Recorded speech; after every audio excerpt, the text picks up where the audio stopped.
She didn't say it outright, but I knew exactly what she meant. Adjust the numbers.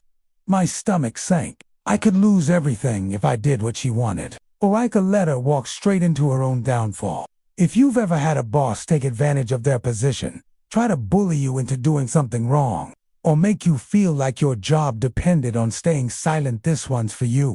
Hit that like button, subscribe, and get ready, because this story is the kind of revenge that doesn't need shouting, just precision. Let me take you back about 8 months ago. I work at a mid-sized firm, one of those companies where everything looks polished on the outside, but inside, chaos.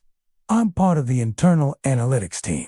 That means I deal with numbers, trends, reports basically. I'm the one who turns messy data into something leadership can understand. I like my job. I like doing things right.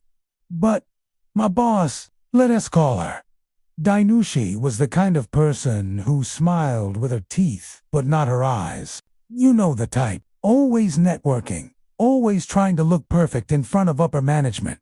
But behind closed doors, she ran the department with fear and favoritism. It started small. She'd suggest I summarize unfavorable trends in a way that didn't make them look so bad. At first, it was harmless, shifting timelines, rewording descriptions, but it slowly escalated. Then one Thursday afternoon, she stepped into my cubicle, leaned over, and said something that made my stomach turn. "Hey, I need you to adjust the Q2 numbers for next week's report. The department looks weak right now, and leadership is already breathing down my neck. Just ... Smooth it out a little. Make it sing." She didn't say the word lie, but everything about her body language said, "Do this, or your job's on the line." Her voice was soft, but her eyes were hard, like a dare wrapped in silk. My palms went cold. I didn't answer right away, just nodded slowly. I remember staring at my computer screen after she walked away, feeling like I had just been handed a grenade with the pin already pulled. Here's the thing. Fudging those numbers could have gotten me fired, even sued. Maybe not now, but someday, when someone audited those reports and found inconsistencies, she'd be fine. Blame the analyst. Blame me, and I knew what would happen if I refused outright. She'd ice me out, undermine me, maybe even find a way to push me out altogether. That's how Dana worked. But I wasn't going to let her destroy my career to protect her image. No, I was going to protect myself and let her step into her own trap. I spent the entire weekend carefully documenting everything. I printed the original raw data. I time-stamped the email where she told me to adjust things. I even backed up chat logs from Teams where she clarified that we need the projections to look stronger, no matter what the actuals say. That line was gold. When Monday came, I did exactly what I was supposed to do. I created the report using only the real numbers. No edits, no spin, just facts. I submitted the final report to upper management, but CC'd Dana.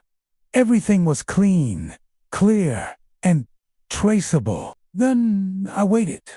The fallout, it took 2 days. Wednesday morning, I heard Ray's voices from Dana's office. I couldn't catch much, but I did hear the words, "This isn't what you told us last month." Leadership had noticed. Apparently, Dana had promised them verbally, and in some pre-meeting slides, that Q2 was trending up. She must have been feeding them sugar-coated updates for weeks. And now, the numbers I submitted didn't match her fairy tale. That afternoon, Dana stormed over to my desk. Her tone was sweet, but fake. "Hey, can you come to a quick meeting with HR and myself? There's been some confusion about the numbers. I just want to clear things up." She smiled like she wasn't shaking inside, but her eyes told a different story. Panic. I knew what was coming. In the HR office, she played it cool at first. I think there may have been a misunderstanding in what I asked. I asked me to project the data, not just dump raw numbers. This version of the report makes us look underperforming, and that's not the full picture.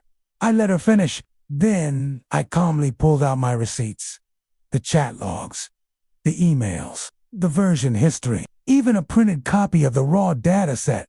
With my handwritten note, I said, I was told to make the numbers look better, regardless of the act. I couldn't ethically do that, so I submitted the real report. Everything's here.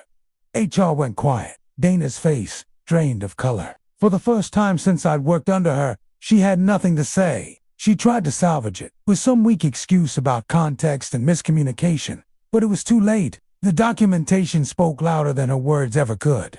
3 days later, an email went out. Dana had resigned, effective immediately. But we all knew what that really meant. I never got a direct apology. Not from her. Not from upper leadership. But you know what? I didn't need it. Because now, I walk into work with my head high. People from other departments quietly thanked me, turns out. Dana had pulled this kind of thing before. But no one had the proof. Until now. And me. I kept my job. Kept my integrity. And best of all, I didn't have to scream or sabotage. I just let her hang herself with her own rope. She thought I was the easy target, the quiet one, the pushover. She thought I'd cover for her lies because I was too scared to lose my job. What she didn't realize is I wasn't scared of losing my job. I was scared of losing my name, my values, my self-respect. And in the end, she didn't just lose her job. She lost her reputation, her credibility, the trust she spent years trying to build, all gone in one quiet moment of truth. No drama, no shouting, just justice. Sometimes, revenge doesn't look like a dramatic explosion. Sometimes, it's as simple as doing the right thing and letting the wrong people fall. Truth is a slow weapon, but it never misses. If this story gave you chills, smash that like button and subscribe for more real stories of quiet revenge and poetic justice. And tell us in the comments, have you ever had to take down a toxic boss without even raising your voice? We'll see you in the next one.